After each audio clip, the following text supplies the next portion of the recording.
Hi, my name is Chayan Pant. Welcome to my channel. Today I'm going to speak to you about the three sins of overconfidence. Many great speakers have fallen flat because they succumbed to the three sins of overconfidence. Now, confidence is a very important part of being a great speaker. That shows your stage presence, that shows that you are ready with your subject. But being overconfident is a completely different ballgame. So let's talk about the three sins of overconfidence and how it destroys your speech. The first one is not doing enough research. Now, this research can be on your subject that you're going to speak about. It can be on the audience that you're presenting to. It can also be on the environment that you are in. For example, you can't be sitting in an environment where it's very hot and talk about how summers are pleasant. It will not share with your audience. Similarly, you can't go to a very cold place and talk about what a wonderful winter it was. So the environment plays a role. In terms of not knowing your subject is not doing enough research. So you feel that you just know enough about the subject and you can wing it.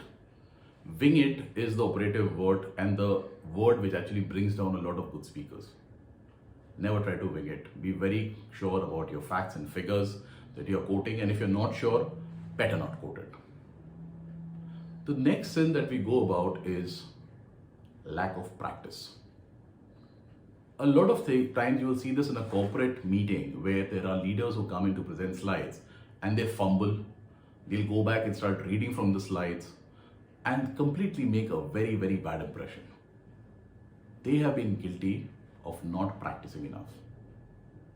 If you're presenting a presentation, if you're presenting an idea, if you're presenting a speech, you have to be very well practiced. The nuances of the words, what you're going to say next, this has to come out very, very smoothly. If you're not able to bring that out, trust me, the best of messages fail because the person delivering them was not prepared enough. If you look at some of our well-known politicians, for example, they are a very, very strong example of how well prepared they come for a meeting. Now, it may seem that they're speaking extempore, it may seem that they're just sharing their minds, but believe me, for that speech, they have spent time to rehearse again and again, figure out what did they want to speak about, what are the phrases that they're going to use, what are the power words that they're going to bring on, to ensure that what they speak about leaves a lasting impression.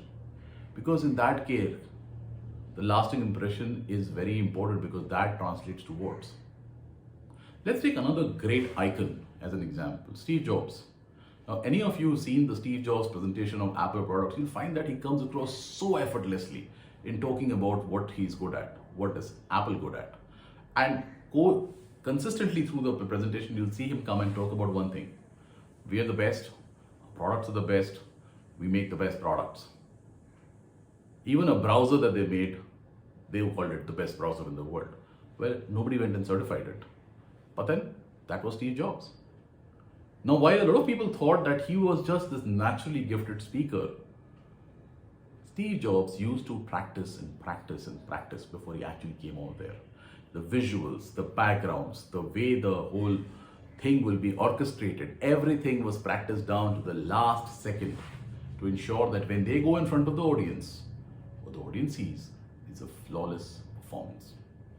Yes, making presentations and speeches is also performance.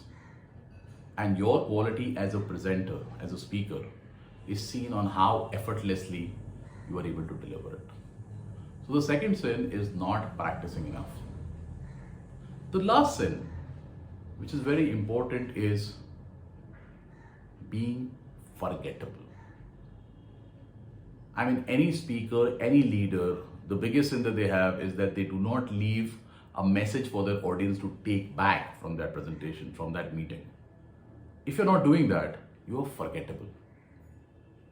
You need to ensure that you bring in nuances in your speech, whether it is body language, whether it is voice modulation, to ensure that your theme, your message is going out and going inside your audience.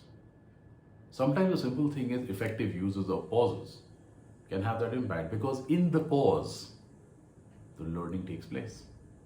If I'm not pausing enough, whatever I'm saying will go on as a whir in front of my audience.